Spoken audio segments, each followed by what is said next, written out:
Can I just say that if I woke up tomorrow morning and I was still dating my ex, I would literally run down the street screaming and ripping my hair out.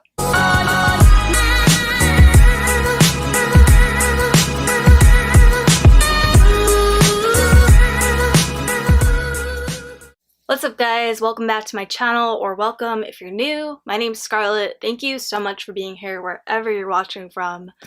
Today I want to talk to you guys about 3 individuals who may have crossed over into a parallel universe. Now, you may have heard about parallel universes a little bit last year, or a lot of it I should say, when the Mandela Effect was taking over YouTube. If somehow you haven't heard of a Mandela Effect before, after you watch this video, go search Mandela Effect on YouTube, and there's literally endless videos, guys. I mean, if you know, you know. It was a thing last year. It's really interesting, but I'm just not gonna go into it today. The idea of parallel universes was something that used to really just be kind of reserved for science fiction. Nobody really took it that seriously. Growing up, I never thought it was anything more than something you might see on the Twilight Zone. I really didn't think it was anything that could be real, but a lot of scientists now are leaning more towards the idea of there being parallel universes than not. The late great Stephen Hawking actually theorized that black holes could be a gateway potentially to other universes. He believed that an object could enter a black hole basically and come out into another universe, but he did also believe that that object could not come back to the universe from which it came. I believe he actually said, I think it's definitely possible, but I don't want to do that because I don't want to get stuck in another universe because I can't come back. And there's actually a quote from him that I wanted to read for you guys. He said, "If you feel you are trapped in a black hole, don't give up. There is a way out." I just thought that was really inspiring. Alright, let's get into these stories. So the first story I have for you guys is one that appeared online about 10 years ago on July 16th, 2008 on a website called Tendencias 21. I'm really sorry if I'm pronouncing that wrong. I should know how to pronounce it. I only took Spanish for like 7 or 8 years, but I don't know. For some reason, that is like a tongue twister to me, that name of that website. I don't know why. A user identifying herself as Lorena Garcia commented on the forums of this website that her life had changed in some very bizarre ways. She was basically asking for help because what was happening to her was just so strange and so bizarre that she was afraid that if she went to her friends and family, they would think that she was nuts and had like a mental breakdown. She wanted to know if anybody in the community on the website had experienced something similar, or just give her any kind of advice on what she should do. So she starts off by recounting the events of the day this all started. She woke up one morning and noticed that her bed sheets were a different color than the bed sheets she went to sleep in the night before.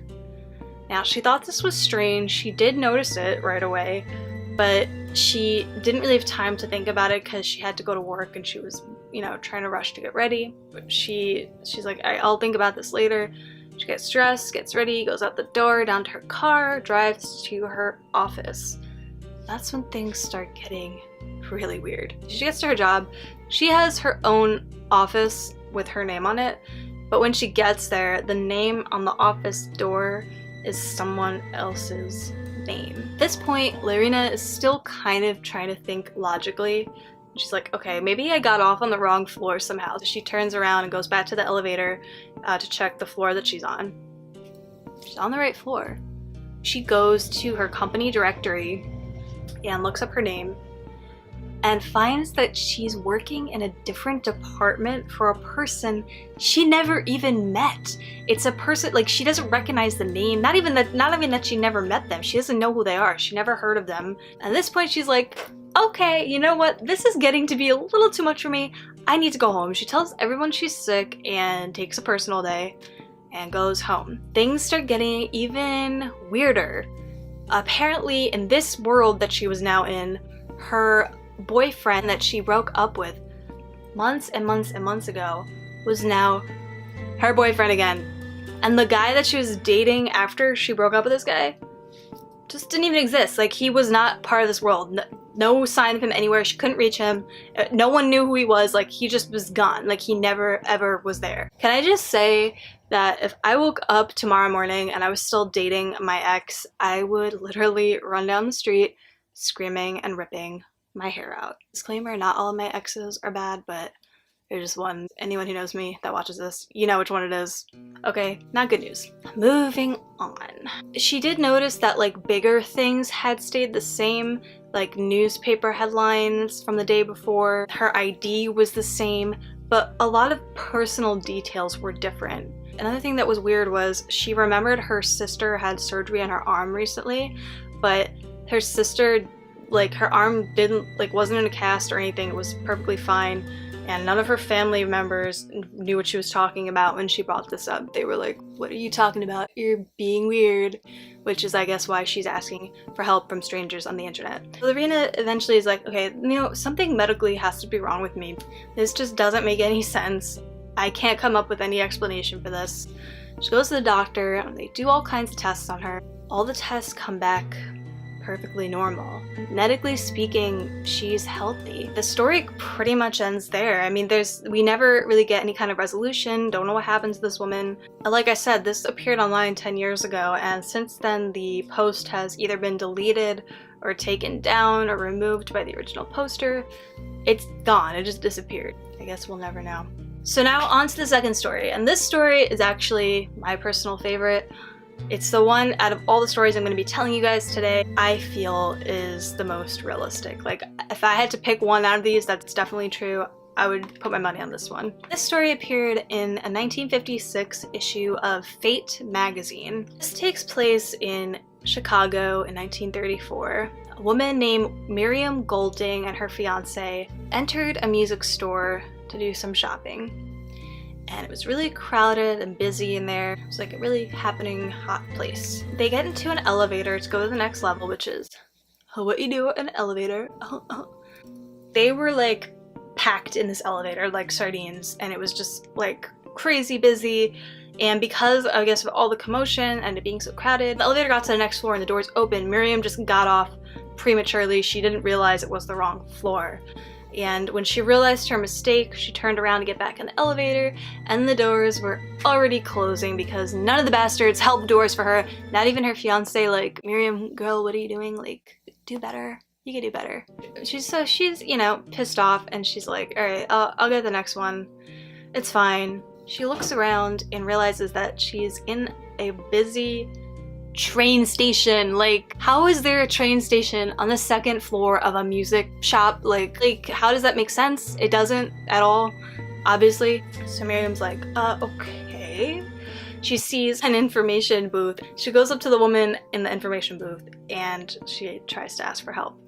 But the woman completely ignores her. It's like she doesn't even know that she's there.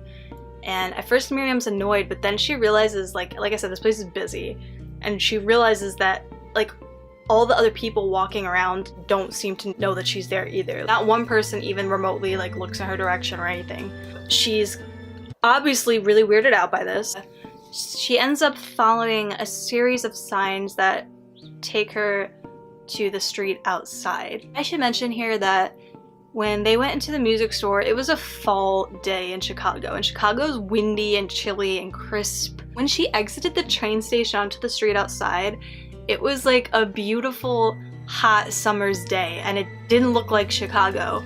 So she knew immediately something was wrong. She's like, this is not Chicago. I mean, this was 1934. I don't think global warming was as big of a deal as it is today, or at all maybe. Today, if that happened, we might not think it's so weird because the weather is all over the place, but 1934, it was weird, especially for Chicago. Again, the street's busy, people are walking around, but no one seems to notice her. So she keeps walking along, and then she sees a little boy. It seems that nobody is looking at this little boy either. Nobody seems to see him or hear him. They lock eyes, and as soon as they do that, his face has like relief written all over it because he realizes she can see me. And she's obviously, Miriam's like, oh yeah, he can see me, this is great. The boy ends up telling Miriam that he was playing tennis in Lincoln, Nebraska, which is not really close to Chicago. If you didn't know, it's pretty far away actually. And he went into a locker room to change his shoes, When he went to exit the locker room, he ended up in the same train station that Miriam just exited from. Like, what? I just thought this was weird. In the story that I read, he said something like, oh, I guess they dropped you off at the wrong stop too, ha ha ha. But like, he didn't get off of a train, and so I don't understand why he would say that. Unless he was just like making a weird joke because he was nervous and scared. So Miriam and the boy are walking along just talking about everything and what they should do, and they eventually come to a lake. On the other side of the lake, they see a group of women chatting, and all of a sudden the women turn, look at them, and they start waving to them. So Miriam and the boy are like, oh my god, like, yes, this is great, more people can see us, like, this is good. The boy jumps in the water and tries to get to the other side of the lake to talk to these women. Miriam stays on the shore waiting for him. I don't know, maybe she couldn't swim, I don't know. I feel like in this situation I probably would have jumped in the lake too, just saying. After a few minutes, Miriam notices the boy is still just swimming and swimming and swimming and swimming, and then all of a sudden she sees him coming back. And when he comes back, he tells her that although he's a really good swimmer, you know, gassing himself up a little bit, no matter how long he swam or how fast he swam, the other side of the lake never got any closer. It just stayed at the same distance. He couldn't get to the women. So he just turned around and came back. And at this point, Miriam is just like over it. She's just so done with everything. And in a moment of like despair and disappointment, she just like closes her eyes. And then she says everything goes black. Obviously when you close your eyes, everything goes black, but like she like fell into blackness is the way it was described. And she opens her eyes and she's back in the music store where this all started. And she looks around and the employees in there are all looking at her, giving her really annoyed looks. Apparently it was like closing time now. So she asked them if they've seen her fiance, and they're like, no, get the out, we're trying to close. Because apparently it had been hours since this elevator incident happened. Obviously confused, she leaves and goes home, not really knowing what else to do. She gets home, her fiance opens the front door and looks like so relieved to see her. Like, he's just like, oh my god, thank god. I've been looking all over for you. Where were you? We went back down to the floor after you got off the elevator and you weren't there. Nobody knew where you went. What the hell happened? And Miriam told him about the crazy day that she had and how she woke up in the store. They both kind of just chalked it up to being some kind of bad dream. Like, what else would it be? At this point, it seems like it could have just been that. And that's what they believe until a few days later, Miriam sees her sister as she's walking in the city. They're talking and her sister goes, Miriam, I saw you the other day across the street from where I was walking, and I tried to wave to you and get your attention, but you didn't notice me. You were with a little boy, and I was trying to get your attention, and neither of you, like, heard me or would look at me. What the hell? Did she slip into another dimension? That's what it seems like to me. Alright, so now we're on to the final story of the video, and I saved this one for last because it's a pretty well-known one when it comes to parallel universe stories, and that is the story of the man from Taured. Interestingly enough, this actually takes place around the same time that the Miriam Golding story was published. This was July 1954 in Tokyo, Japan. Officials at the Tokyo International Airport found themselves in a really trippy situation, as you can imagine. A traveler coming through the airport had presented a passport from a country called Taured. And now, since there is no such country that we know of called Taured, he was pulled aside into a private room for questioning. In the beginning, they figured there had to be some reasonable explanation for this. We'll figure this out if we just question him for a few minutes or maybe a couple hours. Oh boy, were they wrong. The man was insisting that Taured was a country that had been around for thousands of years. He starts to get very agitated and upset. He tells them that he has been coming to Japan for years, and this was like his third time in 5 years coming there because his company that he worked for would always send him on business trips, and he just didn't understand what the problem was. Like, it never was an issue before. They did kind of believe him because he spoke Japanese fluently. His native language was French, but he was very well spoken in Japanese. So they tried calling the company that he said that he was there to visit. Company never heard of him before. Try calling the hotel that he had reservations at. Hotel says, we don't know who this guy is, never heard of him. They're like, okay, all right, let's try calling the company that he works for. I mean, they should know who he is. But the company that he said he worked for didn't exist. So now the officials are starting to get kind of aggravated with this guy. They're getting nowhere. I feel like they're wasting their time. So they pull out a big global map and they're like, okay, show us where Tard is on this map. The guy who's probably equally annoyed is like, fine, I'll show you where it is right now. He goes to look at it and he's shocked to find out that Tard isn't on the map, which is no surprise to us, but to him it was a pretty big shock. He's like, I don't understand. It's supposed to be right here. He pointed to where the borders of France and Spain were. There's like an area there. I think it's called like the Principality of Angora. Again, sorry if I'm saying that wrong, guys. I'm terrible with pronunciation. Don't kill me, I'm sorry. So nobody knows what to do at this point. It's been hours. They're all tired. They're all burnt out, and they're just like, okay, you know what? Let's pick this up tomorrow. They put up the gentleman in a hotel nearby for the night, and they stick two immigration officials outside his door to guard him, make sure he doesn't try to escape. He was told that he had to stay overnight and come back in the morning until they sort this whole fiasco out. He was served dinner in his room and then went straight to sleep. As you can imagine, the whole ordeal kind of like tired him out. I mean, I get tired, like, honestly, just going to the airport without any problems, like, without issues happening, so I can imagine how he must have felt. The next morning, when they go to retrieve him from his room, they open the door. He is gone. Vanished, disappeared, out of trace, just gone. And like I said, the door was guarded by two immigration officials. The only other way that this guy could have gotten out of the room was through the window, which had no ledge, was really high up, and there was like a busy street down below. Unless this guy had someone pick him up in a hot air balloon or Gandalf on one of those eagles from Lord of the Rings, I don't see how he would have gotten out of the room without anyone noticing. And neither does any of the officials. And that's it. That's where the story ends. Nothing, again, no resolution. We don't know what happened. He just disappeared, and that's it. That's all she wrote, folks. That story kind of always makes me laugh a little bit because I just always imagine, like, what if he just was, like, what if it was just, like, a fake passport? The only problem, I guess, then is, like, he did get out of the room. Then I'm like, what if he just, like, paid the officers and, like, left?